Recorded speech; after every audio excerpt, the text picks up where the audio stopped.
At my own baby shower, his ex showed up glowing, 6 months pregnant. My husband stammered, "It's not what it looks like." His mom beamed.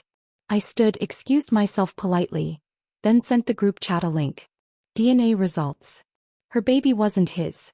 I left to applause. He left to silence. The text came at exactly 2:17 a.m. I wasn't sleeping, 5 months pregnant and uncomfortable. I'd been watching the ceiling fan spin lazy circles above our bed. The blue glow of Max's phone illuminated his face in profile as he read something, his expression shifting from sleep to alertness in an instant. He glanced over, saw my open eyes and whispered, "Just work. Go back to sleep," before slipping out of bed and padding down the hall, closing the bathroom door behind him. It wasn't work. It hadn't been just work for weeks now. And as I lay there listening to the murmur of his voice through the door, my hand resting on the small swell of our baby, I knew our carefully constructed life was beginning to unravel. I never expected to marry into the Harrison family. People like me, who grew up in trailer parks with mothers working double shifts, didn't typically end up with men whose families had buildings named after them at the local hospital. Before Max, my greatest accomplishment had been saving enough tips from Maple Street Cafe to put a down payment on a used Honda that didn't break down every other Tuesday. The cafe sat at the intersection of two worlds, the struggling side of town where I lived and the business district where people like Max worked. I'd been serving coffee there for 3 years after dropping out of community college when Mom's MS diagnosis meant someone needed to help with bills. My fingernails were perpetually stained with espresso, my jeans always smelled faintly of coffee grounds, and my dreams had shrunk to fit the size of my reality. Then Max Harrison walked in on a rainy Tuesday, his Italian leather shoes squeaking against the linoleum floor. "Medium Americano, room for cream," he'd said without looking up from his phone. I'd served 1,000 men in expensive suits just like him, all of them looking through me rather than at me. "Name?" I'd asked, marker poised over the cup. He'd looked up then and something shifted. His eyes, a clear, startling blue, actually focused on my face. "Max," he'd said, and then unexpectedly, "Yours?" "Autumn," I'd replied, surprised enough to answer honestly instead of with my customer service smile. "Like the season," he'd nodded. "It suits you." He came back the next day and the day after that. Soon he was arriving at the same time, 8:15 a.m., always ordering the same drink, but the conversations grew longer. He asked about my sketches I doodled between customers, remembered things I'd mentioned days earlier, and tipped generously without making me feel like a charity case. When he finally asked me out after 6 weeks, my coworker Jen pulled me aside. "Autumn, honey, guys like that don't marry girls like us," she warned, eyes serious beneath her purple-streaked bangs. "They have fun with us, they might even think they love us, but when push comes to shove, they marry debutantes named Madison who know which fork to use." I went anyway. Our first date was dinner at a restaurant where I couldn't pronounce half the menu. Our second was a surprise picnic at the lake where he'd grown up sailing. By the 3rd month I was falling hard for a man whose world operated on rules I didn't understand. "You're different," he told me one night, tucked into the corner of his ridiculous leather sofa that cost more than my car. "You see things, really see them. Everyone else just sees what things are worth." The proposal came just 8 months later. A simple question asked on the pier where we'd had our first kiss. No flashy diamond commercial moment, just quiet certainty under a sky scattered with stars. I said yes before he even finished asking. Meeting his family was like walking into a museum where I couldn't afford to break anything. Their Tudor-style home in Westbrook Estates had more bathrooms than the apartment building I'd grown up in had units. Claire Harrison, Max's mother, greeted me with a smile that never quite reached her eyes and a handshake that lasted precisely 2 seconds. "Autumn. What an earthy name," she'd said, pronouncing it like it was a questionable menu item. "Max tells me you work in customer service?" That first dinner set the pattern. Claire would serve courses I couldn't identify, ask questions about topics I knew nothing about, and reminisce about family vacations to places I'd only seen in magazines. Each time I used the wrong fork or mentioned my mother's double shifts at the nursing home, her eyebrows would lift slightly, not enough to be overtly rude, just enough to mark the misstep. "We just want you to feel comfortable in our world, dear," she'd say in a tone that made it clear I never truly would. The wedding was small by Harrison standards. Only 150 guests instead of the 300 Claire had initially proposed. She'd taken over planning with surgical precision, gently steering me away from choices she deemed charming but perhaps not quite right for a Harrison bride. My mother sat awkwardly among people who spent more on weekend getaways than she made in a year, her good dress looking suddenly shabby under the crystal chandeliers. Life as Mrs. Harrison came with unexpected rules. There were charity boards I was expected to join, tennis lessons I was expected to take, and dinner parties where I was expected to discuss topics I scrambled to research in advance. Max defended me when he noticed Claire's corrections, but he didn't notice them all. When I discovered I was pregnant just after our first anniversary, I thought it might finally bridge the gap. Claire's face actually softened when I told her she'd be a grandmother. For the first time she hugged me without that slight hesitation. "A baby changes everything," she'd whispered, and I foolishly believed she meant it in a good way. The changes came, but not as I expected. Max started coming home later, his kisses tasting like mouthwash meant to hide something else. His phone would ping at odd hours and he'd take calls in the bathroom with the shower running. Work trips multiplied on his calendar, always last minute, always urgent. "Investment banking doesn't sleep, Autumn," he'd say, not quite meeting my eyes. "You wouldn't understand." I understood more than he thought. I understood the way he'd become jumpy when I walked into a room, how he'd changed his phone password for the first time since we'd met. I understood something was wrong, but I kept hoping I was just being paranoid. Pregnancy hormones making me crazy. But that night, watching him whisper into his phone at 2:17 a.m., I realized some facades can only hold for so long before the truth comes crashing through. The next morning, I pretended not to notice the dark circles under Max's eyes or how he avoided my gaze over breakfast. I stirred my decaf coffee, another sacrifice for the baby, and wondered how many more mornings we would sit like this, playing house while something crumbled beneath us. "I've got that doctor's appointment today," I reminded him, watching his face carefully. "The anatomy scan? We might find out if it's a boy or girl."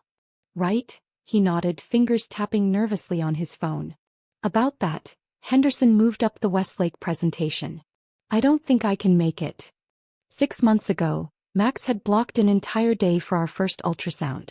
Now he couldn't spare an hour for the scan that would show our baby's face. I swallowed the lump in my throat and forced a smile. "It's fine. I'll ask my mom to come."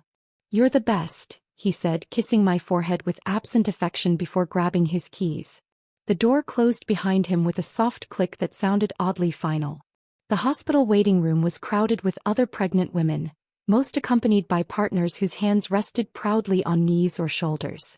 My mother sat beside me, flipping through a parenting magazine with genuine interest, while I scrolled mindlessly through my phone. "Autumn? Autumn Miller, is that you?" I looked up to see Rachel Green standing in front of me, her familiar freckled face breaking into a wide smile. We'd gone to high school together before drifting apart when she left for college and I stayed behind. "It's Harrison now," I corrected automatically, then hated myself for it. "Rachel, what are you doing here?" "Visiting my sister, she just had twins," Rachel explained, then glanced at my belly. "Look at you. When are you due?" "August 17th. I smiled, genuinely happy to see a familiar face from my old life. We chatted for a few minutes, catching up on mutual friends and memories until Rachel's expression shifted to something more hesitant. "Small world, huh? I ran into Lillian Carter last month at my OB's office. Remember her? She dated your husband back in college." My smile froze in place. "Lillian? She's back in town." "Yeah, moved back about 6 months ago after her divorce. She's pregnant too, due in November, I think." Rachel's eyes darted to my expression, registering something there.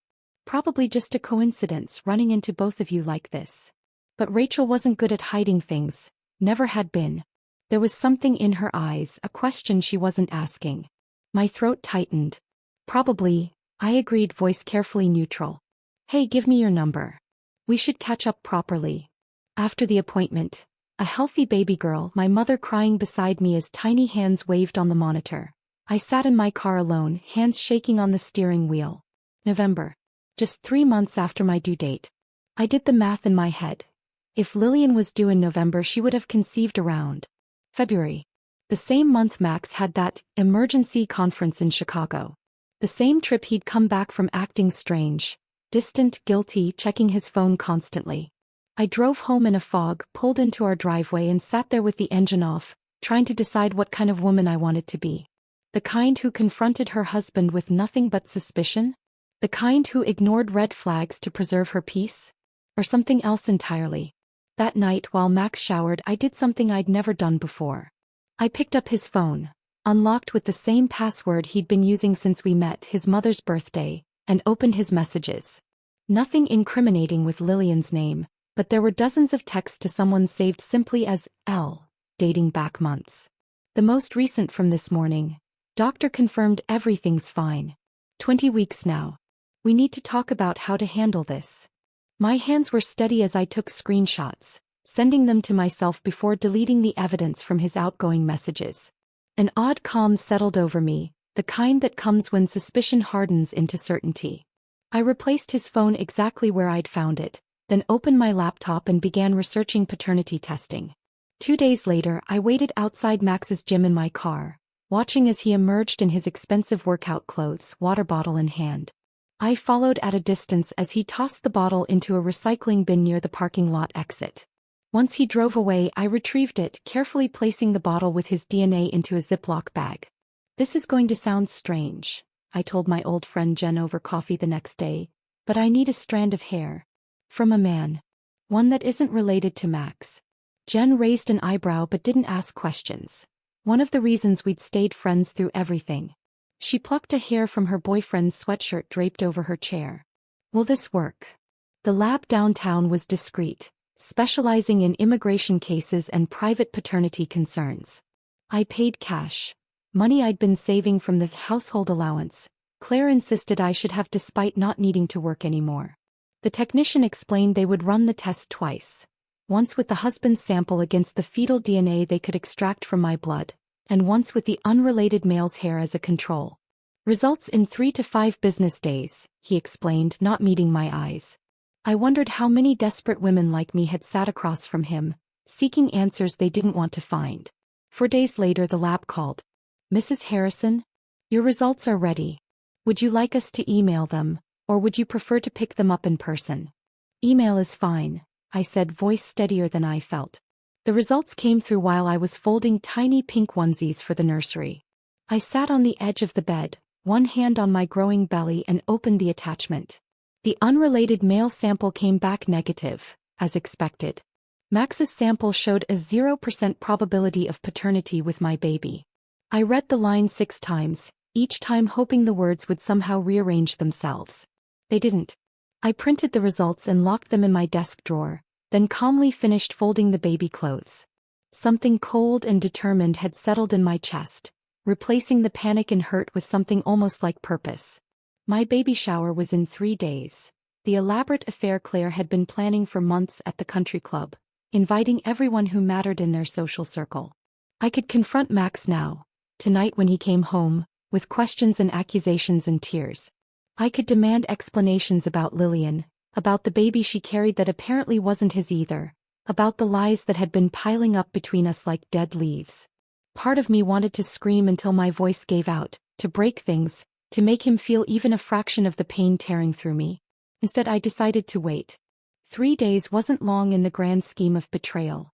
And there was a certain poetry to letting the truth unfold in front of everyone Max and Claire had ever tried to impress. I touched my stomach gently, feeling my daughter kick against my palm.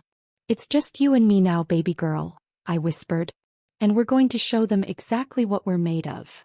The morning of my baby shower dawned bright and clear, sunlight streaming through our bedroom windows with cruel cheerfulness. I'd barely slept, the weight of what I knew, and what I planned to do, pressing against my chest like a stone.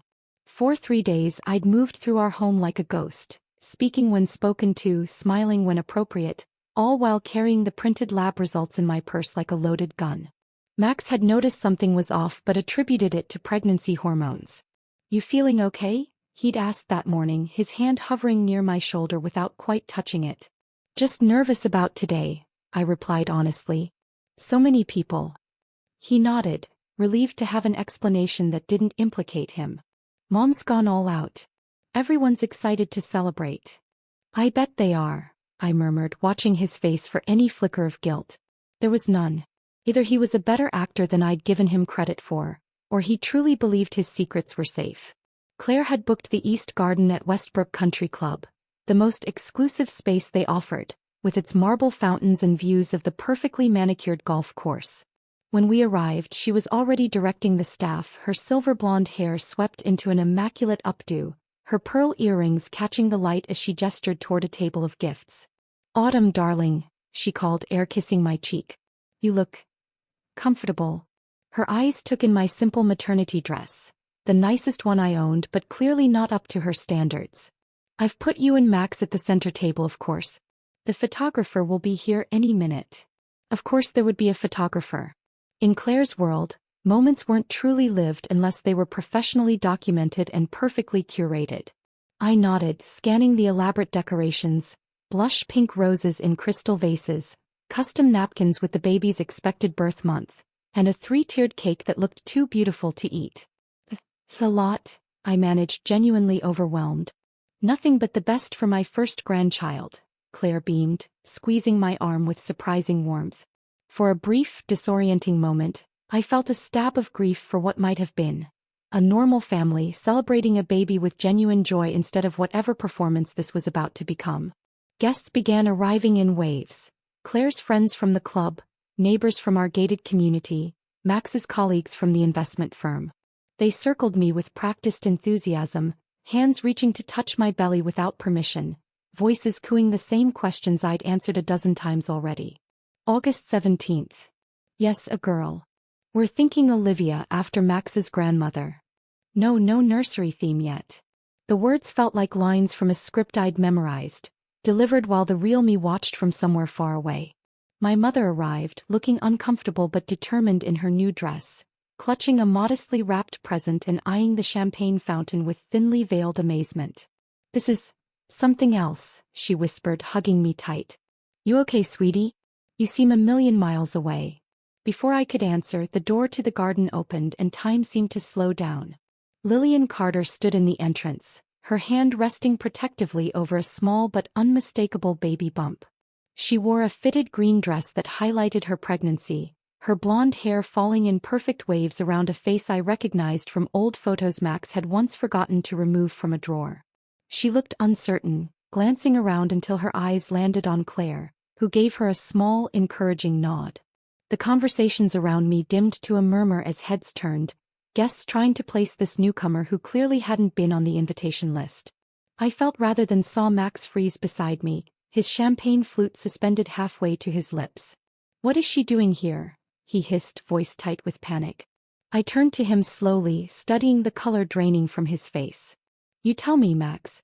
Claire appeared suddenly at Lillian's side, guiding her forward with a proprietary hand on her elbow, weaving through stunned guests toward us. The look on Claire's face was triumphant, almost glowing, nothing like the frozen horror on her son's. "Autumn, dear, I don't believe you've met Lillian," Claire said, her voice carrying just enough to ensure nearby guests could hear. "Max's college sweetheart. She's recently moved back to town and is expecting herself. Such a happy coincidence." Lillian at least had the decency to look uncomfortable, her eyes darting between Max and me. "I told Claire this wasn't appropriate," she murmured, "but she insisted it would be fine." "It's not what it looks like," Max stammered, looking wildly between us, sweat beading at his hairline. "Autumn, I swear to God." Claire's smile remained fixed, her eyes calculating as she watched the scene unfold. That's when I realized the truth. The full, ugly truth that went beyond Max's infidelity. Claire had known. Had possibly orchestrated this entire situation. The way she beamed at Lillian's belly, the proprietary way she guided her. This wasn't just about Max's betrayal. This was about Claire ensuring a biological Harrison heir, one way or another. The room spun slightly, faces blurring around me. Dozens of eyes watched, hungry for drama in their otherwise predictable lives. I could feel the narrative forming already. Poor Autumn, the coffee shop girl who couldn't keep her wealthy husband interested. The whispers would start the moment I left the room, speculation spreading like wildfire through their manicured social circles. I placed my hand on the table to steady myself, then straightened my spine. With perfect poise, the kind Claire herself had tried to teach me, I smiled politely at the room. If you'll excuse me for just a moment, I said, my voice steady and clear. Pregnancy bladder, you know how it is. I walked unhurriedly toward the ladies' room, feeling their stares burning into my back. The bathroom was blessedly empty, all marble and orchids and soft lighting designed to flatter even the most distressed reflection. I locked myself in a stall, hands shaking as I pulled out my phone and the folded lab results. I opened the shower group chat Claire had created weeks ago to coordinate gifts and RSVPs. Everyone was in it. Max, Claire, my mother, all the guests currently sipping champagne and waiting for the scene to play out. With steady fingers, I photographed the DNA results, making sure the conclusion was clearly visible. 0% probability of paternity. Just before hitting send, I added a simple message. Seems like there are 2 babies that aren't Max's. Congratulations on your performance, Claire. I hope it was worth it. I pressed send, waited for the confirmation that the message had delivered, then took a deep breath and unlocked the stall door. In the mirror, I studied my reflection. Cheeks flushed, eyes bright with unshed tears, but spine straight and shoulders back. Your daughter is watching, I whispered to myself, hand on my belly. Show her what dignity looks like. As I walked back toward the garden, I could already hear the collective gasp, the ping of dozens of phones receiving my message simultaneously. I pushed open the door, stepping into whatever came next. As I pushed open the garden doors, I was greeted by a symphony of notification sounds. Soft pings, chirps, and vibrations creating a strange electronic chorus throughout the room. Faces were illuminated by blue screen light as guests huddled over their phones, confusion furrowing their brows. Time seemed to slow as I stood in the doorway, watching understanding dawn across the garden in waves. First came confusion. Brows furrowed, heads tilted as they tried to parse the clinical language of the lab report. Then came realization, eyes widening, mouths forming perfect O's of shock. Finally, the inevitable turn of heads toward Max, then Lillian, then Claire, then back to me. Someone's champagne glass shattered on the marble floor, the crash unnaturally loud in the sudden silence. No one moved to clean it up. My mother was the first to reach me, phone clutched in her trembling hand. "Oh, Autumn," she whispered, fierce pride warring with concern in her eyes. "My brave, brave girl." Across the garden, Claire had gone perfectly still, her social mask slipping for the first time since I'd known her. For just a moment, raw panic flashed across her features before she recovered, plastering on a smile that looked more like a grimace. "Ladies and gentlemen," she called, her voice higher than usual, "there seems to be some confusion. Perhaps we should give the family some privacy." "What family would that be, Claire?" I asked, my voice carrying clearly across the suddenly silent garden. "The real Harrison family, or the one you've been trying to engineer?" Max stood frozen beside Lillian, sweat visibly soaking through his expensive dress shirt. "Autumn, please," he started, taking a step toward me. "We can discuss this privately." "Like you discussed your girlfriend privately?" I countered, surprising myself with how steady I sounded. "Or how about how you and your mother privately discussed which baby would make the better heir?" A gasp rippled through the guests. Claire's friend Marjorie actually clutched her pearls, something I'd thought people only did in movies. "That's absurd," Claire snapped, abandoning pretense as she strode toward me. "You have no idea what you're talking about. That report could be about anything." "It's a paternity test, Claire," I replied calmly, "showing that the baby I'm carrying isn't biologically related to Max. Just like Lillian's baby isn't his either, is it?" All eyes swung to Lillian, who had gone deathly pale, one hand protectively covering her belly. "Tell them, Lillian," I continued, surprising myself with how calm I felt. "Tell them whose baby you're really carrying." Lillian's eyes darted to Claire, just a fraction of a second, but enough for several guests to notice. The whispers started immediately, spreading like wildfire through the garden. "I never said it was Max's," Lillian finally said, her voice small. "Claire was the one who—" "Enough." Claire cut in sharply. "This is hardly the time or place." "It's exactly the time and place," countered a voice from the back. Claire's sister Margaret stepped forward, her normally placid expression replaced by something harder. "Claire, what have you done now?" That "now" hung in the air, heavy with implication. Margaret turned to the crowd, years of family loyalty visibly warring with disgust on her face. "My sister has always been determined about bloodlines. When my Jeremy married outside what she considered acceptable, She refused to acknowledge their children as true Harrisons. New whispers erupted. Claire's face contorted with rage. That's completely different. Is it? Margaret challenged. Or did you arrange for Lillian to come back to town when you suspected Autumn's baby might not be Max's? Were you planning to swap one grandchild for another, keeping it all in the bloodline one way or another? The pieces fell into place with sickening clarity. Claire's sudden warmth when I announced my pregnancy. Her insistence on the expensive private OB who required unnecessary genetic testing. Her pointed questions about my family's medical history. You knew, I said, the realization washing over me. You knew before I did that the baby wasn't Max's. You had my blood work tested somehow. Claire's silence was confirmation enough. Max looked between his mother and me, confusion slowly giving way to horror. Mom? He questioned, voice cracking. Did you know? Did you bring Lillian back because she's carrying a Harrison? Claire hissed, finally dropping all pretense. Your baby with her may not be legitimate, but at least it's a true Harrison by blood. Unlike whatever that coffee shop girl is carrying. The garden erupted in shocked murmurs. Even Claire seemed to realize she'd gone too far, her hand flying to her mouth as if to physically hold back more venom. My baby may not be a Harrison, I said into the stunned silence, but she'll never have to wonder if she's good enough. She'll never be measured by her bloodline or bank account. And she'll grow up knowing her worth doesn't depend on who her grandfather was or what club she belongs to. To my shock, someone started clapping. It was Margaret, Claire's sister, her eyes shining with what looked suspiciously like tears. Then my mother joined in, her work-worn hands coming together in fierce support. One by one, others joined.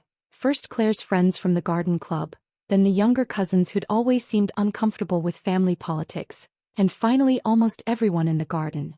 The applause swelled, not the polite kind that acknowledges a speech but the genuine kind that recognizes courage.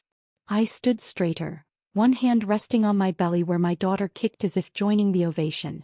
Max looked shell-shocked, glancing around at the people who had witnessed his humiliation. I didn't, he stammered, but no one was listening to him anymore. Claire grabbed his arm, whispering urgently in his ear, but he shook her off for perhaps the first time in his life. The perfect son finally seeing his mother clearly. Was any of it real? He asked me, his voice barely audible above the continued applause. Us. I considered him for a long moment. The man I'd thought I knew, the life I'd thought I wanted. Parts of it, I answered honestly. Just not enough. He nodded once, then turned and walked out of the garden alone, shoulders hunched, no longer the golden son but just a man who'd lost everything that mattered through his own choices. The door closed behind him with a soft click that somehow cut through the noise. Claire watched him go, then turned back to me, years of social conditioning battling with naked fury on her face. You've ruined everything, she spat, quiet enough that only those closest could hear. No, Claire, I replied, equally quiet. You did that all by yourself. I turned away from her, toward the crowd of people still applauding. Some out of genuine support, others simply thrilled to witness the social event of the season. I nodded my thanks, then took my mother's arm. I think that's enough celebrating for one day, I said to her. Let's go home. As we walked out, I heard Claire's desperate attempts to regain control behind us, offering more champagne, suggesting they cut the cake early, anything to salvage the facade that had finally, irrevocably shattered. My mother drove us back to her apartment in silence, her ancient Corolla a stark contrast to the luxury sedans we'd left behind at the country club. The familiar scent of her lavender air freshener and the slight rattle of the heating vent brought unexpected comfort, sounds and smells from my life before the Harrisons. You can stay with me tonight, she offered as we pulled into her complex. Or as long as you need. Just tonight, I decided.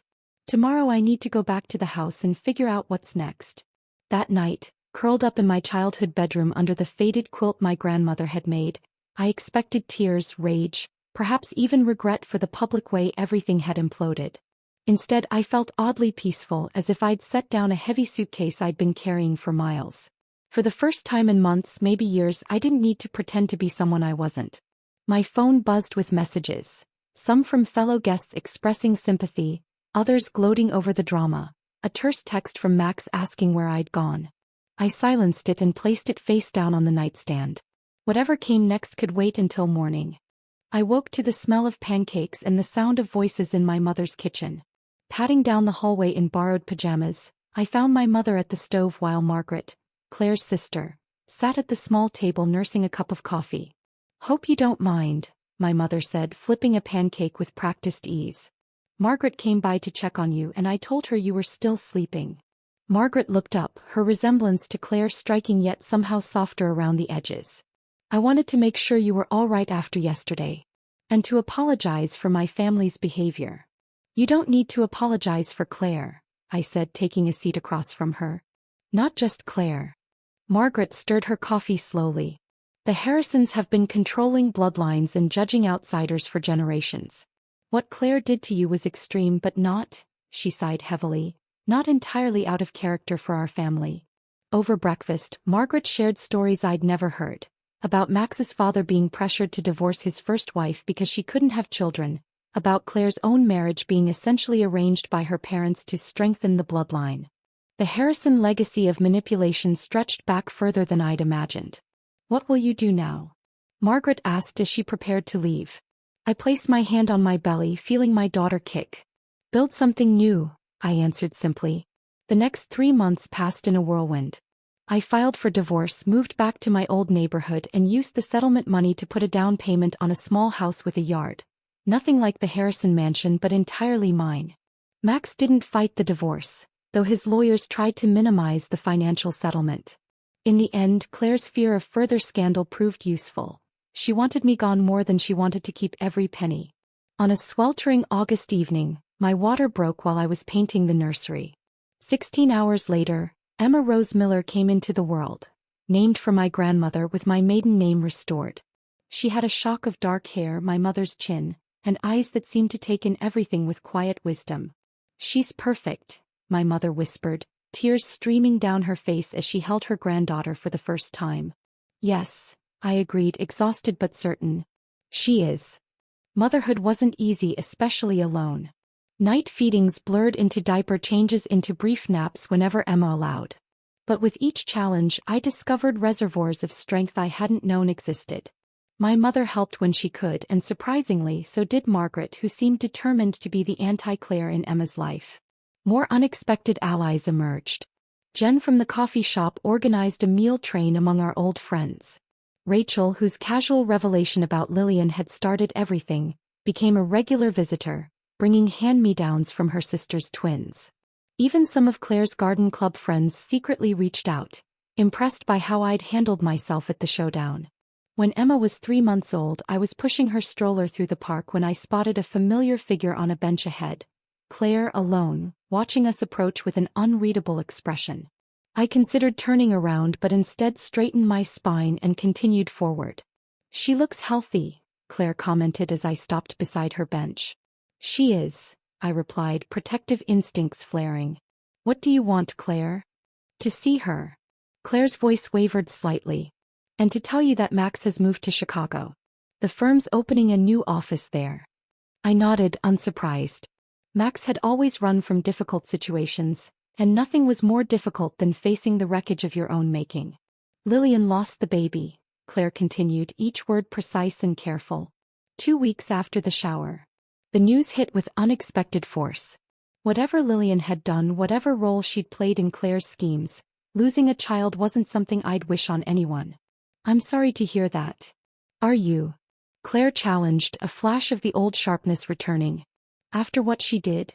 "What you did," I corrected quietly. "Using her, using me, treating people like pieces on a chessboard." Claire's hands tightened around her designer handbag. "I did what generations of Harrisons have always done, protected the family legacy. And look where it got you," I said, not unkindly. "Alone on a park bench, asking permission to see a baby who isn't even related to you." Something crumpled in Claire's expression then, a glimpse behind the perfect facade I'd never been permitted to see before. "Do you know what my mother said to me the day I brought Max home from the hospital? Now don't get too attached, he belongs to the Harrison name before he belongs to you." I believed her. God help me, I've spent my whole life believing her. For the first time, I saw Claire not as the villain of my story but as another woman shaped by expectations she hadn't chosen. It didn't excuse what she'd done, but it helped me understand. Emma doesn't belong to any legacy, I told her firmly. She belongs to herself. Lucky girl, Claire whispered, and for a moment, I saw genuine regret in her eyes. She stood, smoothing her immaculate skirt. Goodbye, Autumn. I watched her walk away, straight-backed and dignified as always, but somehow diminished. It was the last time I would see her. 6 months after the baby shower that had changed everything, I stood in the freshly painted space that would soon become Autumn's Brews. A small coffee shop of my own, funded partly by my divorce settlement and partly by a business loan Margaret had helped secure. I'd come full circle back to coffee beans and early mornings, but this time on my own terms. As I arranged chairs and wiped down counters, the bell above the door jingled. My first potential customer, a tall man with kind eyes and paint-splattered jeans. Sorry, we're not open yet, I explained. Grand openings next week. I know, he smiled, holding up a business card. Matt Jenkins, Jenkins Electric. Your neighbor 2 doors down mentioned you needed some help with the lighting. Emma gurgled from her playpen in the corner, drawing his attention. His smile widened as he waved to her. Hey there, little one. That's Emma, I said, watching his natural ease with my daughter. She has your smile, he observed, then looked embarrassed. Sorry, that was presumptuous. No, I corrected him with a small smile of my own. That was exactly right. As he checked the wiring and we discussed lighting options, I felt something I hadn't expected to feel again so soon. A flutter of possibility, the sense of a door opening rather than closing. Not romance necessarily, not yet, but connection. Authenticity. A conversation without calculation or pretense. The perfect facade had shattered, but in its place, something real was beginning to grow.